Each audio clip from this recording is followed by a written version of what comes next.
Dios le bendiga, amados. Hoy es noviembre 17, 2024. Estamos aquí reunidos en nuestra iglesia, Asamblea de Oración, localizada aquí en el 2474 Randolph Street, en la ciudad de Huntington Park, California. Código postal es 90255. Tenemos sana doctrina a las 10:30 en la mañana y tenemos aquí clases para los niños, clases para los jóvenes también, en ese servicio de las 11. Y también tenemos nuestro servicio a las 4 de la tarde, tiempo pacífico. Aquí estamos en el servicio de las 4 de la tarde y esperamos verlos aquí un día con nosotros, alabar y glorificar el nombre del Señor Jesucristo. Y la semana pasada estudiamos el segundo sermón de Pedro, que se encuentra en el libro de los Hechos, capítulo 3.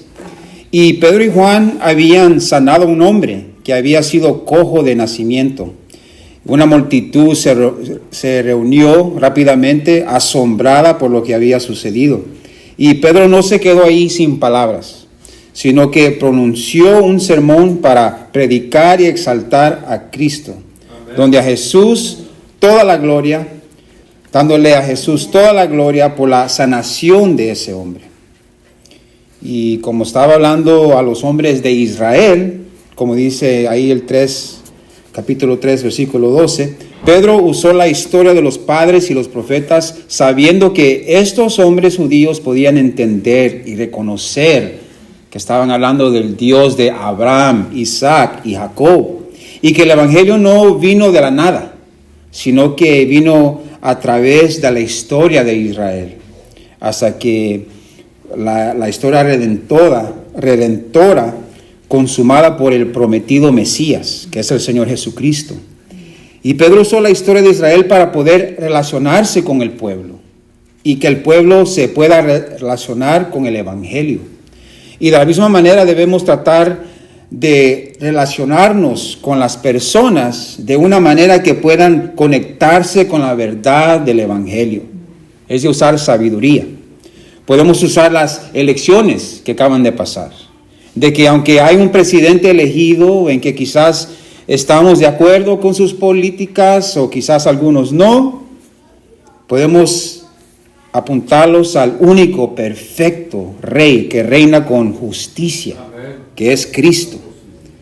Podemos relacionarlos con la incertidumbre y inquietudes que hay en el hombre sobre temas como la enfermedad y la muerte, y como eso es el resultado del pecado, pero que Cristo nos promete vida y vida eterna. Amén. Todos los métodos son vanos si no nos dirigimos a ellos, a estas almas, al único Salvador, Jesucristo.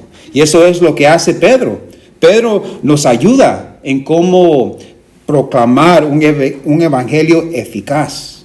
Acuérdense que miramos eso la semana pasada. Primero vimos que para proclamar el evangelio debemos exaltar al Señor Jesús, quien es Jesús, qué es lo que Él hizo, lo que Él logró en la cruz y cómo eso impacta nuestras vidas. Segundo punto era confrontar a los pecadores en su pecado, su culpa, que son culpables de la muerte de Cristo. Y si no se arrepienten, van a morir, a perecer en el infierno. El tercer punto es ofrecer la gracia de Dios, que no nos podemos ganar la salvación por méritos y buenas obras, pero que es todo por gracia. Y la justificación es aplicada a los que se arrepienten de sus pecados y ponen su fe en el Señor Jesucristo. Y aquí en Hechos 3, aunque ocurrieron estos gloriosos acontecimientos, la sanidad de un hombre cojo de nacimiento y Pedro predicando a Cristo, que proclama que por el nombre de Jesús de Nazaret, es que este hombre fue sanado. Nosotros sabemos de que aunque estos eventos maravillosos ocurrieron, sabemos de que el enemigo, ¿a qué vino a ser? El ladrón no viene sino para hurtar y matar y destruir. Y veremos en el capítulo 4 cómo estos acontecimientos milagrosos movieron a los líderes judíos a lanzar una persecución de la iglesia de Jesucristo. Eso es lo que vamos a estar viendo hoy, en esta tarde, en el capítulo 4. ¿Se puede poner en pie, mis hermanos? Vamos a leer aquí Hechos capítulo 4. Vamos a leer del 1 al versículo 4. Y nuestro enfoque va a ser del 1 al 12. Pero para iniciar en nuestro pasaje, vamos a leer aquí juntos Hechos capítulo 4, 1 al 4. Y un amén cuando lo tengan en sus Biblias, mis hermanos.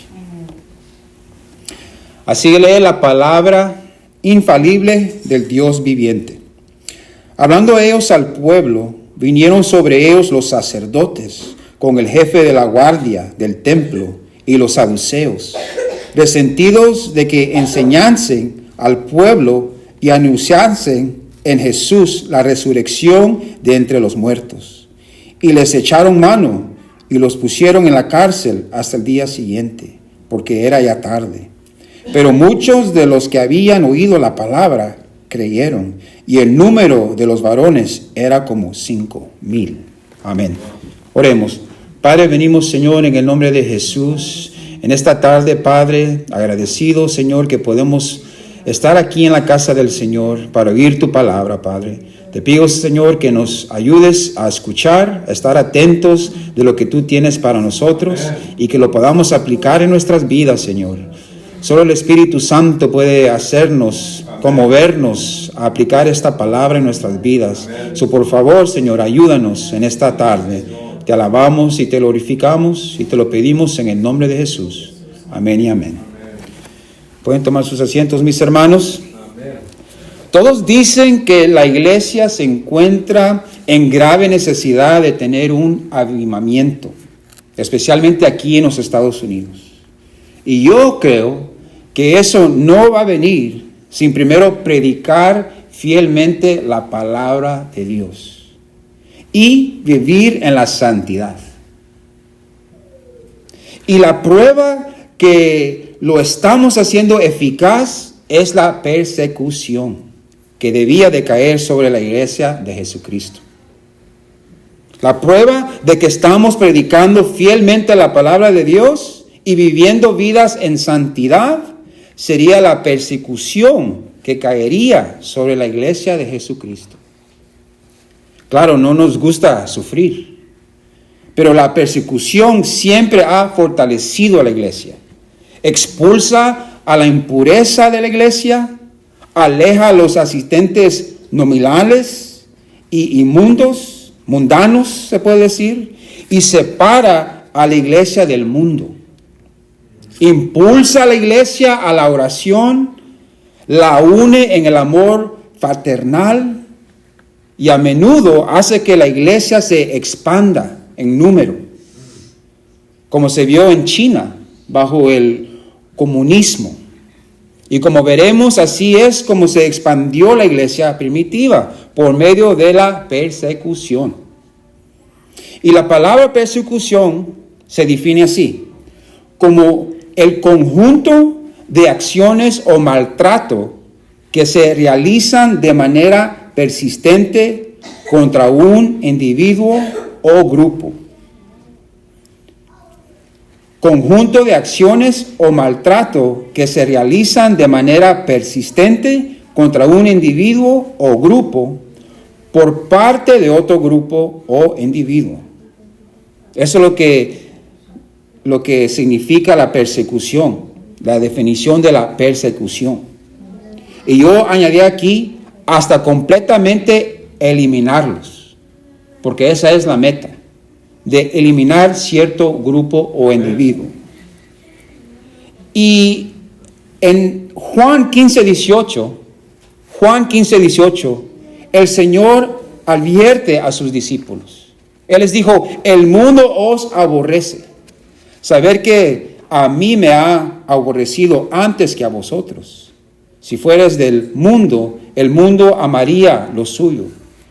Pero porque no sois del mundo, antes yo os elegí del mundo, por eso el mundo os aborrece. No nos debe de caer como sorpresa de lo que vamos a estar viendo hoy. Y el título de este sermón es Jesús ha venido a ser cabeza del ángulo. Jesús ha venido a ser cabeza del ángulo. Vamos a ver eso en este pasaje. Y los 3 puntos que vamos a encontrar aquí es: Jesús es la resurrección y la vida. Ese es el primer punto que vamos a ver en este pasaje. Jesús es la resurrección y la vida. Versículos 1 al 3. El segundo punto es: la palabra de Dios no está presa. El segundo punto es: la palabra de Dios no está presa. Del 4 al 10. Y el tercer punto es: la piedra reprobada es cabeza del ángulo. La piedra reprobada es cabeza del ángulo. 11 al 12. Bueno, y comenzamos aquí con nuestro pasaje. Versículo 1. Hablando ellos al pueblo, vinieron sobre ellos los sacerdotes con el jefe de la guardia del templo y los saduceos, resentidos de que enseñase al pueblo y anunciase en Jesús la resurrección de entre los muertos. Aquí está el primer punto: Jesús es la resurrección y la vida. Amén. Los teólogos que han negado la resurrección a menudo lo han hecho debido a un sesgo posterior a la ilustración contra la posibilidad de los milagros.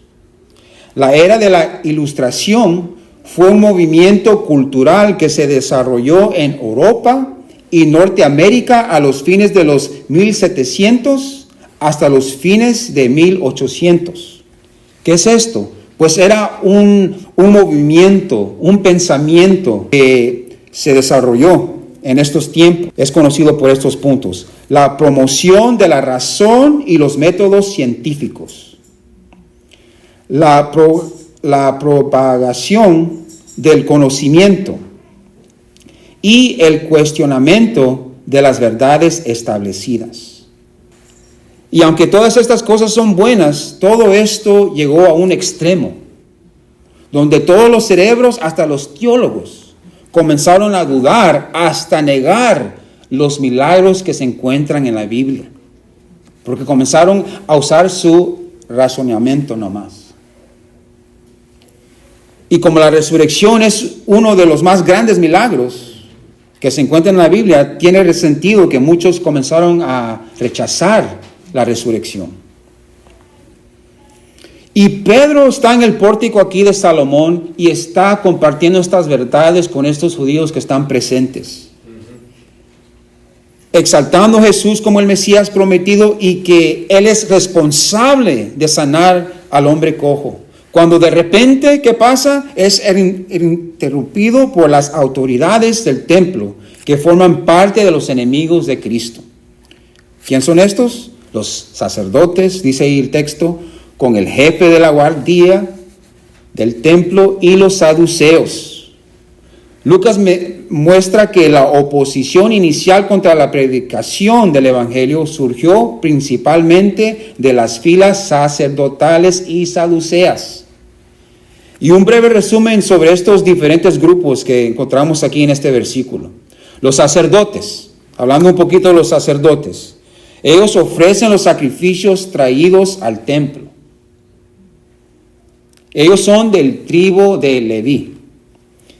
Y ellos afirmaban que representaban la ortodoxia antigua y no les interesaban las innovaciones. Y por eso se oponían a cualquier evolución con la palabra de Dios. Por eso ellos no aceptaban las tradiciones de los fariseos. Ellos no le querían añadir a la palabra. Y ellos, mis hermanos, ellos creyeron, aunque se oye como que son muy piadosos, que ellos no seguían tradiciones, ellos exaltaron a los macabeos. Si ustedes saben la historia de los macabeos, ellos fueron una familia sacerdotal judía que lideró una revuelta contra el gobernante que estaba sobre ellos. Era un gobernante sirio y griego que se llamaba Antíoco el Cuarto. Y esto esa revuelta lo hicieron en el año 1000 68 antes de Cristo y fueron victoriosos. Y los saduceos continuaban bajo sus creencias. Para ellos el Mesías era solamente una idea, era un ideal y no era una persona. Y como gobernantes políticos y dueños del templo, la nación judía estaba agradecida y les entregó todos los poderes políticos y económicos durante la época de la supremacía macabea. Ellos enfatizaban la cooperación con Roma para mantener el flujo de la economía. Se puede decir que ellos estaban en cama con el gobierno de Roma, se puede decir. Acuérdense de los cambistas que miramos en el templo. Ellos cobraban más dinero para poder cambiar el dinero griego al dinero del templo. El dinero del Roma, o el dólar romano, se puede decir, lo consideraban como inmundo, pagano, y no lo podían usar ahí en el templo. Y los que vendían también los animales, acuérdense que ahí se venden también los animales, se vendían los animales para los sacrificios. Y se le cobraba bastante a la gente. Pero ¿por qué se cobraba tanto dinero para los animales y para cambiar el dinero? Pues porque parte de ese dinero era colectado por los sacerdotes y los saduceos. Podemos ver que había corrupción ahí. Y por eso le cobraron mucho a la gente para un animal. Y esos animales para los sacrificios solo eran aprobados por los sacerdotes y los saduceos. Podemos ver de que no han cambiado los tiempos. Así como hay corrupción hoy en nuestro gobierno, de que ellos pasan leyes, ¿verdad? Hay gente que está en el bolsillo, gobernantes que están en el bolsillo de compañías para pasar leyes. Podemos ver de que eso se miraba también en estos tiempos en el templo, en la casa del Señor. Y los sacerdotes tenían la convicción saducea. Los sacerdotes, cuando usted mira la palabra de Dios, ellos eran saduceos. Porque acuérdense que habían también los fariseos, pero ellos no son los saduceos. Está el grupo fariseico y está los saduceos. Y hablando un poquito del jefe o el capitán de la guardia. Ellos eran, él era el capitán de la guardia del templo. Era siempre un saduceo otra vez de casta alta. Era el oficial al mando de la fuerza política del templo. Era de rango inferior del sumo sacerdote y tenía la responsabilidad de mantener el orden en el templo. La hermana Esperanza ahorita es la guardia del templo ahorita, manteniendo la orden y el control de todo. Y hablamos un poquito de los saduceos, ¿verdad? Ellos eran una secta judía, estaba compuesta por orgullosos materialistas seculares que negaban la existencia de un mundo espiritual. Ellos no creían en la resurrección. Ellos se puede decir que eran los liberales. Usted puede poner ahí que los saduceos no creían en la resurrección y no creían en la existencia de un mundo espiritual. Sostenían que no existían ángeles ni demonios, los saduceos. Y negaban, claro, la resurrección. Y también negaban las escrituras del Antiguo Testamento, excepto las partes que tenían tonos políticos. Hoy en estos días podemos ver de que la política también puede usar la palabra de Dios para puchar su agenda, ¿verdad? Así lo hacían antes también. Negaban una parte de la escritura para exaltar sus ideas que se encuentran en la palabra de Dios. Y mediante la riqueza y el poder político habían obtenido el control religioso que dirigía el templo. Y el cargo de el sumo sacerdote era ocupado regularmente por este grupo saduceo. Ahora usted ya sabe, el sumo sacerdote va a ser saduceo. Y mientras los apóstoles estaban ahí hablando de las maravillas de Dios, Compartiendo el evangelio con los judíos presentes, les cayó los sacerdotes con el jefe de la guardia del templo y los saduceos, resentidos, dice el versículo 2, de que enseñasen al pueblo. Nadie podía entrar y enseñar la ley sin que los sacerdotes lo aprobaban. Por eso, si se recuerda, siempre que el Señor estaba ahí enseñando en el templo, siempre llegaban ahí los saduceos y los fariseos a parar al Señor. Porque Él no estaba en la lista de predicadores en ese día, ¿verdad? Por eso ellos miraban quién es este hombre que está enseñando, y ahí le caían a parar, a poner un alto a eso. Y más si se trata de una doctrina que ellos no aprueban. ¿Cuál es esa? El evangelio y la resurrección de los muertos. Ellos no creían en la resurrección. Y en el sermón que acaba de dar Pedro, antes de ser interrumpido, él dijo ahí en Hechos 3:15, y matasteis al autor de la vida, a quien Dios ha resucitado de los muertos, de lo cual nosotros somos testigos. Ahora ya sabemos por qué estaban resentidos, molestos, no creían en la resurrección, más me imagino que estaban ahí al lado escuchando, ¿verdad? Esas palabras de esos hombres que estaban hablando, que estaban en el centro de la multitud. Y quizás las únicas palabras que oyeron fueron la resurrección entre los muertos, ¿verdad? Y ese tal Jesús que había resucitado entre los muertos. Y parece que eso captivó su atención. Y que estaban anunciando en Jesús. Es decir, la doctrina de la resurrección conforme a Jesús. Nosotros no vamos a hablar de la resurrección si no incluimos o no se basa sobre la doctrina del Señor Jesucristo de la resurrección. Lo que el Señor enseñó en las Escrituras de la resurrección, eso es lo que vamos a enseñar de la resurrección.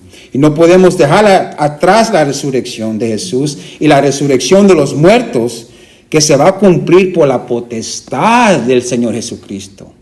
Acuérdese lo que dijo el Señor en Juan 5, 28, 29, hablando de la resurrección y la potestad que Él tiene sobre ella. No os maravilléis de esto, porque vendrá hora cuando todos los que están en los sepulcros oirán su voz, la voz del Señor Jesucristo, y los que hicieron lo bueno saldrán a resurrección de vida, mas los que hicieron lo malo a resurrección de condenación.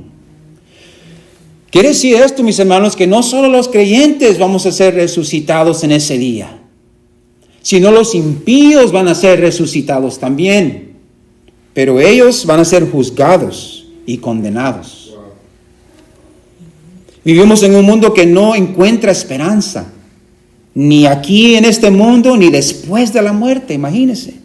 Pero en Cristo nosotros tenemos la vida eterna prometida, que nos espera después de la muerte de nuestros cuerpos. Aleluya. En Romanos 6:4, Pablo dice en Romanos 6:4, porque somos sepultados juntamente con Él para muerte por el bautismo, a fin de que como Cristo resucitó de los muertos por la gloria del Padre, así también nosotros andemos en vida nueva. Aquí Pablo escribe algo donde podemos ver lo espiritual, como aquí que estamos vivos ahorita. Aunque estamos vivos, el hombre viejo ya está muerto, está sepultado, así como el Señor murió. Y cuando Él venga, vamos a ser resucitados con Él. Y ese es el primer punto que estamos viendo. Jesús es la resurrección y la vida. Y eso, claro, lo agarré de esa escritura en Juan 11, 25 y 26, donde el Señor le dijo a... no me acuerdo si es Marta o María, no lo anoté. ¿Alguien sabe si es Marta o María? ¿A quién le dice? A Marta. Sí, capítulo 11 de Juan 25-26. Dice, le dijo Jesús, yo soy la resurrección de la vida. El que cree en mí, aunque esté muerto, vivirá. Y todo aquel que vive y cree en mí, no morirá eternamente. ¿Crees esto? Hermana y hermano, ¿crees esto? Si lo creemos, mis hermanos, lo debemos de vivir. anhelando que el Señor va a venir. Y si estamos vivos, nos vamos así. Y si estamos muertos, Él nos va a resucitar.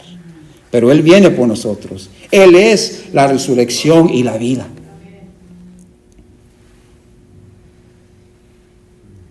Y como les dije, que no solo los cristianos, porque en Filipenses 2, 10 y 11, Filipenses 2, 10 y 11 dice, para que en el nombre de Jesús se doble toda rodilla de los que están en los cielos y en la tierra y debajo de la tierra. ¿Quién está abajo de la tierra? Los muertos. Y toda lengua confiese que Jesucristo es el Señor para gloria de Dios Padre. El creyente y el impío van a confesar que Jesús es el Señor. Regresando aquí a nuestro pasaje, versículo 3, y le echaron mano. Llegaron estos los sacerdotes y el guardia del templo y los saduceos y les echaron mano y los pusieron en la cárcel hasta el día siguiente, porque era ya tarde. Tenían que ponerle en alto a estas palabras, a esta doctrina de la resurrección. Les echaron mano y los pusieron en la cárcel. El guardia del templo no tenía autoridad para matar a nadie, pero sí le habían dado autoridad para poner a la gente que llegaba allí a hacer el crimen o ponían un desorden ahí en el templo, lo podían poner en una detención, se puede decir, ahí. Y ahí estaban Pedro y Juan. No querían que estos hombres hablaran ya de Jesucristo. Y dice aquí porque ya era tarde. Acuérdense que Pedro y Juan llegaron al templo en la 9ª hora. A ver si alguien se recuerda. ¿Qué tiempo es eso para nosotros? La 9ª hora. No. Las 3 de la tarde. Eran las 3 de la tarde, la novena hora. Las 3 de la tarde. Eso quiere decir de que habían pasado un tiempo. Ya se estaba oscureciendo. Y ya en vez de hablar con ellos, que iba a tomar tiempo, mejor los pusieron en la cárcel. Y note lo que dice aquí, en el versículo 4, pero muchos de los que habían oído la palabra creyeron, y el número de los varones era como 5,000. Nos llega al segundo punto, la palabra de Dios no está presa. Estos gobernantes del templo encarcelaron a Pedro y a Juan, pero no pudieron contener o arrestar el poder del Evangelio. El poder del Espíritu Santo que había impactado la vida de los corazones de que estaban ahí escuchando el Evangelio. Y en 2 de Timoteo 2, 8 y 9, de aquí agarré el título de este punto. La palabra de Dios no está presa. Porque Pablo le escribe a Timoteo aquí en 2 de Timoteo 2, 8 y 9. Acuérdate de Jesucristo, del linaje de David. Note, resucitado de los muertos conforme a mi evangelio.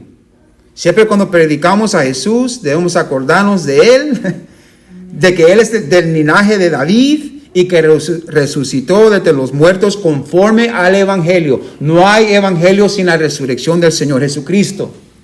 Y note también lo que dice aquí el 9, en el cual, quiere decir que por esta razón, en el cual sufro penalidades, hasta prisiones, a modo de malhechor, mas la palabra de Dios no está presa. Aleluya.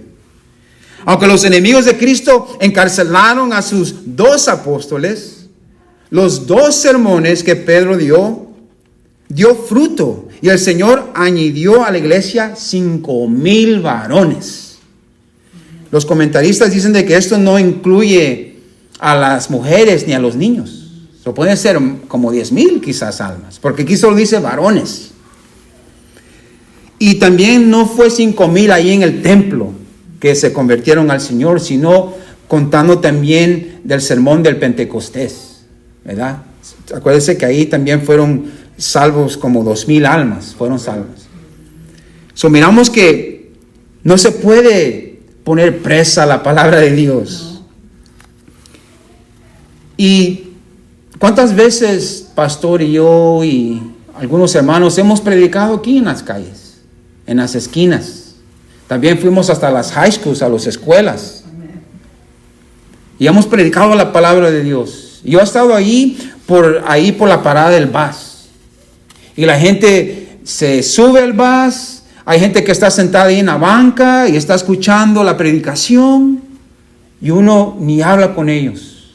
Ellos se van quizás al trabajo, quizás se van a la casa. Pero no sabemos si el Señor hizo esa obra en sus vidas. Así como Pedro y Juan, ellos estaban en la cárcel. Ellos no tenían ninguna idea de que se habían convertido almas después de la predicación. Y por eso a nosotros nos queda solo predicar la palabra de Dios. Eso es lo que Pablo dijo, hablando de él y de Apolos. En 1 Corintios 3:6, él dice en 1 Corintios 3:6, yo planté, Apolos regó, pero el crecimiento lo ha dado Dios. Él es el que da el crecimiento, mis hermanos. Pero nosotros, ¿qué nos queda? Plantar. Nos queda regar, ¿verdad? El zacate. Las almas. Plantar la semilla de Dios en los corazones. Y regar esos corazones con la palabra de Dios. Y el Señor va a dar el crecimiento. Y dice el versículo 5 aquí en Hechos 4, aconteció al día siguiente. Quiere decir de que Pedro y Juan permanecieron ahí en la cárcel hasta el siguiente día, que se reunieron en Jerusalén los gobernantes, los ancianos y los escribas, y el sumo sacerdote Anás y Caifás y Juan y Alejandro, y todos los que eran de la familia de los sumos sacerdotes. Note que este era un asunto familiar. Amén. Los dos apóstoles están ahora enfrente ante el Sanedrín. Y es algo interesante de este Sanedrín. El término proviene de la palabra griega sinedrión, que significa consejo.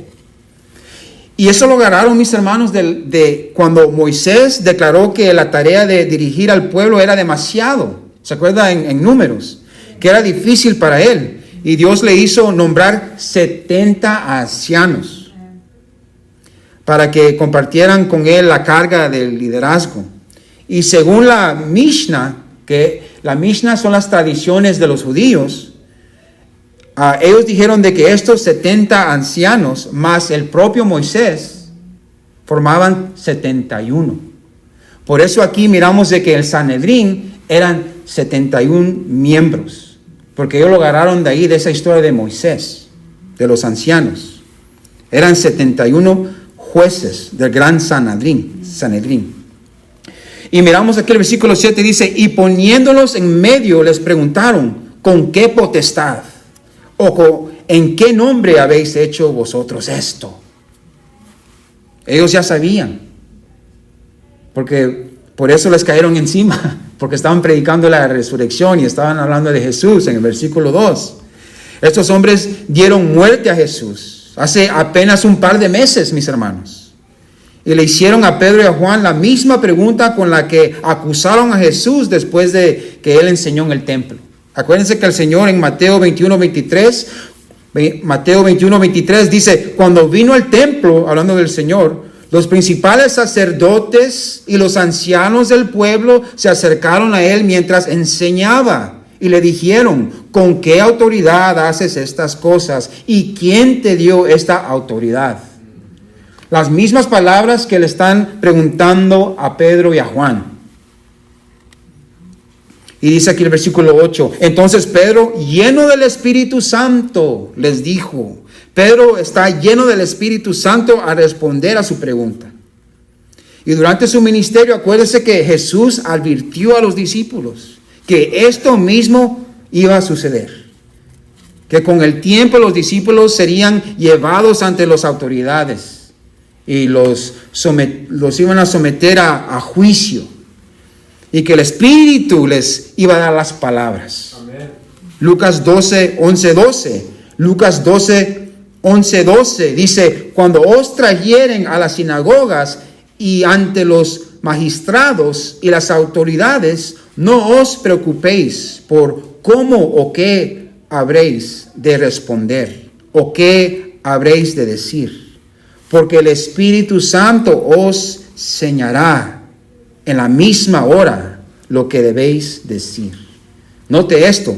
Por eso tiene sentido que aquí Pedro está lleno del Espíritu Santo. Amén. Listo para responder a la pregunta que le hicieron. Que dice él, gobernantes del pueblo y ancianos de Israel. Muy educado Pedro, ¿verdad?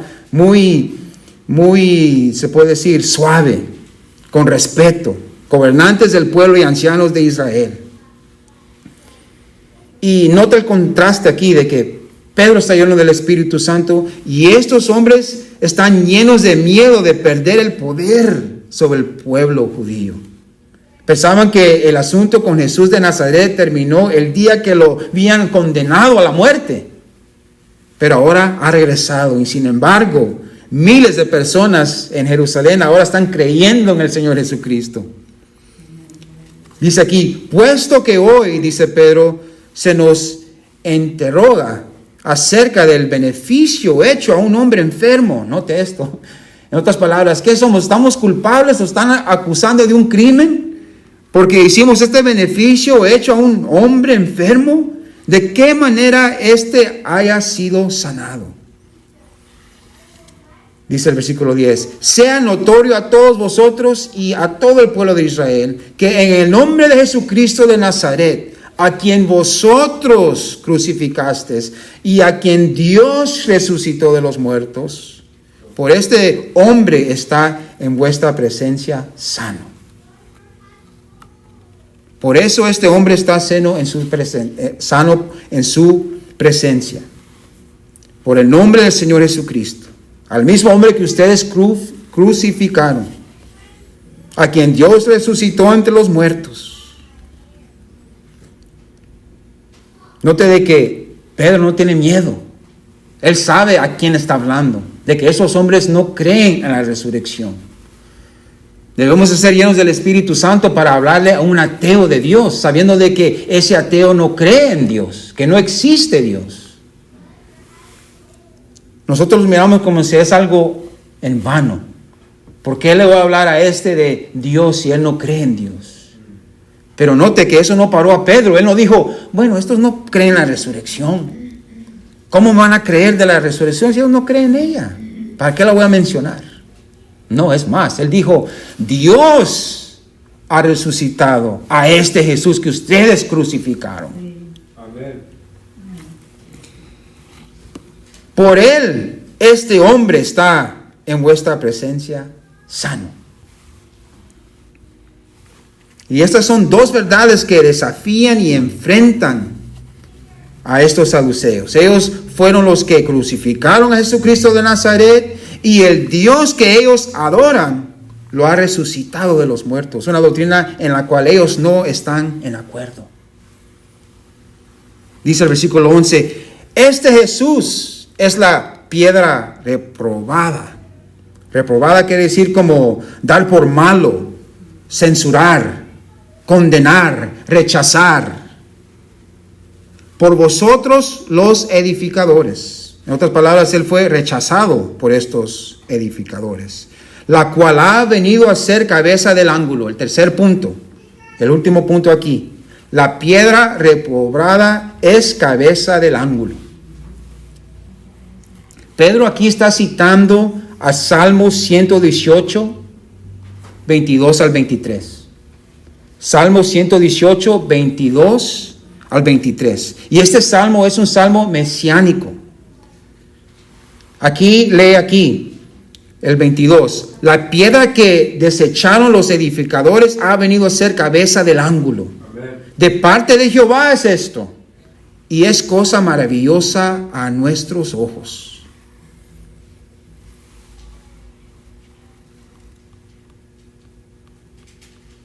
Eso es lo que le está hablando aquí Pedro. Los está hablando de esa piedra, esa cabeza del ángulo. Ellos sabían, con esas palabras, esos judíos eran estudiados en la ley de Moisés, en los profetas, en los salmos. Ellos sabían de qué estaba hablando Pedro. Y ahora están diciendo, wow. Porque ellos saben de que ellos fueron exhortados por el Señor Jesucristo.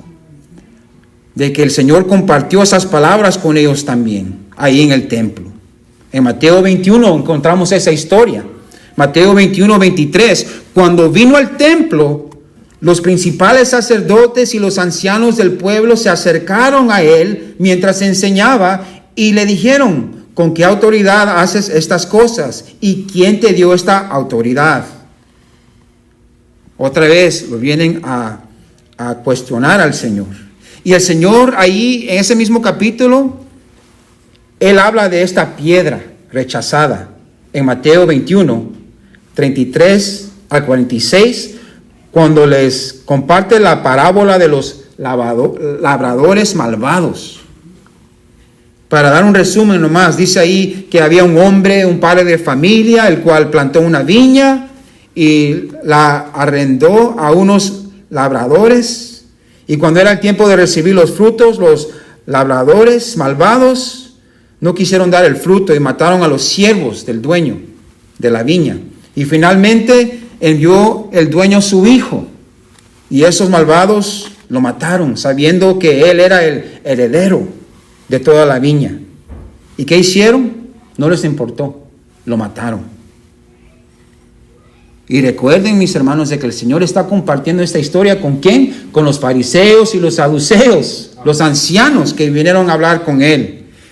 Y ahí miramos de que dice Mateo 21, 40, cuando venga pues el Señor de la viña, ¿qué hará aquellos labradores? Ellos mismos se condenan porque ellos sabían que era la respuesta. Ellos le dijeron, a los malos destruirá sin misericordia y arrendará su viña a otros labradores que le paguen el fruto a su tiempo. Note eso. Jesús les dijo, ¿nunca leíste en las Escrituras? Note lo que cita aquí. ¿Dónde lo encontramos? Salmo 118. La piedra que desecharon los edificadores ha venido a ser cabeza del ángulo. Hablando del Señor Jesucristo. El Señor ha hecho esto y es cosa maravillosa a nuestros ojos. Aquí está citando al Salmo 118, 22 al 23. Y sigue aquí el Señor. Por tanto, os digo que el reino de Dios será quitado de vosotros y será dado a gente que produzca los frutos de él. Hablando de la iglesia, mis hermanos. Aleluya. Y el que cayere sobre esta piedra será quebrantado. En otras palabras, cuando nosotros caemos sobre el Señor Jesucristo, nosotros somos quebrantados. Nuestros corazones, nuestras almas, sabiendo que somos pecadores. Caemos sobre la roca, se puede decir, de gracia. La convicción que llena nuestras vidas, sabiendo de que somos pecadores, pero si caemos sobre esa piedra somos quebrantados. Y sobre quien ella cayere, dice, lo desmenuzará. Es mejor caer sobre esa piedra arrepentido que esa piedra le caiga a usted en el día del juicio, porque lo va a convertir en polvo. Y oyendo sus parábolas, dice aquí el 45, los principales sacerdotes y los fariseos entendieron que hablaba de ellos.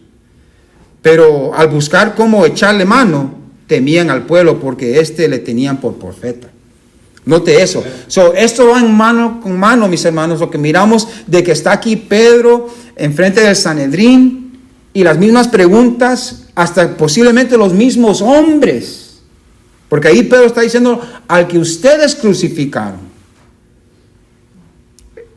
Están oyendo estas mismas palabras. Este es el Espíritu Santo dándole las palabras a Pedro para contestarle a estos mismos hombres que mataron al Señor Jesucristo. Y es algo interesante también, mis hermanos, porque nosotros somos portadores de la imagen de Dios, ¿verdad? Amén. Pero, ¿sabía usted de que somos hechos en la imagen de Dios? Pero eso también incluye de que nosotros somos piedras también.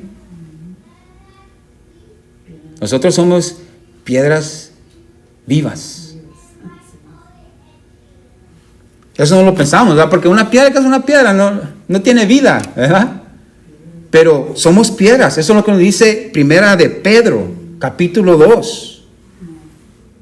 No voy a leer todo el pasaje. Primera de Pedro 2, 1 al 9. Dice aquí el 1. Desechando pues toda malicia, todo engaño, hipocresía, envidias y todas las detracciones. Desear como niños recién nacidos la leche espiritual, no adulterada, para que por ella crezcáis para salvación, si es que habéis gustado la benignidad del Señor, acercándoos a Él, piedra viva, desechada ciertamente por los hombres, mas para Dios escogida y preciosa. Vosotros también, como piedras vivas. Note eso. Ser edificados como casa espiritual y sacerdocio santo, para ofrecer sacrificios espirituales aceptables a Dios por medio de Jesucristo. Y note lo que cite aquí otra vez Pedro. Por lo cual también contiene la escritura: he aquí pongo en Sión la principal piedra de ángulo, escogida, preciosa, y el que creyere en él no será avergonzado. El 7 dice: para vosotros pues, los que creéis, él es precioso, pero para los que no creen, la piedra que los edificadores desecharon ha venido a ser la cabeza del ángulo. Ese es el Señor, mis hermanos. En esos tiempos, cuando se hacía un edificio, se ponía esa piedra angular ahí en la esquina para detener las dos paredes juntas. Y ese es el Señor. Él es el que tiene al judío y al gentil junto. Él es el fundamento. Él es la roca, inmutable. Por eso nosotros debemos de siempre estar agradecidos y acordarnos que nosotros somos piedras vivas. Y el Señor está edificando su iglesia. Cada uno de nosotros es importante, porque si se quita una piedra de ahí, se cae. Se cae del edificio. Quiere decir que todos tenemos un rol especial en el cuerpo de Cristo. Y para terminar aquí, el último versículo ahí en Hechos, capítulo 4, versículo 12, dice: y en ningún otro hay salvación, ningún hombre, porque no hay otro nombre bajo el cielo dado a los hombres en que podamos ser salvos. Hablando del Señor Jesucristo. No hay salvación en ningún otro nombre. Acuérdense que estos saduceos elevaban a los macabeos, como vimos, que ellos eran los héroes de los judíos. Ellos no creían que Dios iba a intervenir y enviar un Mesías, pero a la vez exaltaban a los sumos sacerdotes también. Pero ningún otro nombre bajo el cielo, ninguna otra criatura nacida de mujer o bestia hay salvación. Solo en el nombre del Señor Jesucristo. No en ningún otro hombre, no en el presidente, no en la madre del Señor Jesucristo, María. No hay otro nombre bajo los cielos en que podamos ser salvos. Esta es una declaración exclusiva que excluye o tiene fuerza y virtud para excluir. No hay otro nombre. Solo el nombre del Señor Jesucristo. Por eso nosotros, mis hermanos, debemos estar siempre agradecidos de que podemos exaltar a ese único nombre. Que nosotros no estamos exaltando o glorificando a otro hombre o a otro nombre, solo al Señor Jesucristo, porque solo en Él hay salvación. Aleluya. Esto es lo que vimos hoy en esta tarde, mis hermanos. Que Jesús es la resurrección y la vida. De que no podemos predicar el Evangelio sin hablar de la resurrección del Señor Jesucristo, porque eso da esperanza. De que hay más vida de adelante, después de la muerte, esperándonos. Jesús es la resurrección y la vida. Eso es lo que vimos hoy en esta tarde. El segundo punto, la palabra de Dios no está presa. No está aquí, solo encerrada aquí en el templo. No debe estar solo encerrada en nuestro corazón. No se puede contener. Debemos de compartir la palabra, mis hermanos. Y si usted quizás piensa que compartió el evangelio y fue en vano, nosotros no sabemos. Eso fue quizás el mismo pensamiento de Pedro y Juan. Y mire, se convirtieron miles de almas. Y el tercer punto, la piedra repobrada es cabeza del ángulo. El Señor es el que nos sostiene. Una roca grande es inmutable, no se mueve. Se puede decir que una roca es siempre fiel. Y el Señor es la roca. Aunque Él fue rechazado por los edificadores, nosotros hemos caído sobre esa roca. Y hemos sido destruidos, quebrantados, dice la palabra de Dios, por nuestros pecados, reconociendo que somos pecadores y hemos pecado contra un Dios santo.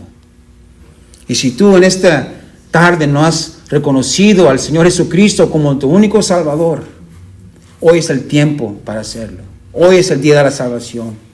Reconoces que eres un pecador y de que no hay otro nombre bajo los cielos en que puedas ser salvo. Solo en el nombre del Señor Jesucristo. Con eso vamos a terminar hoy, mis hermanos.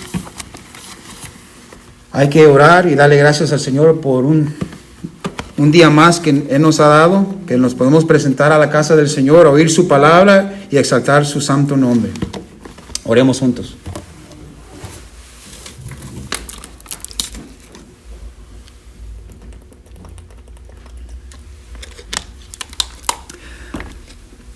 Padre, venimos, Señor, en el nombre de Jesús, dándote toda la honra y la gloria, Padre, exaltándote y glorificándote, Señor, reconociéndote, Padre, de que tú nos has salvado, Señor.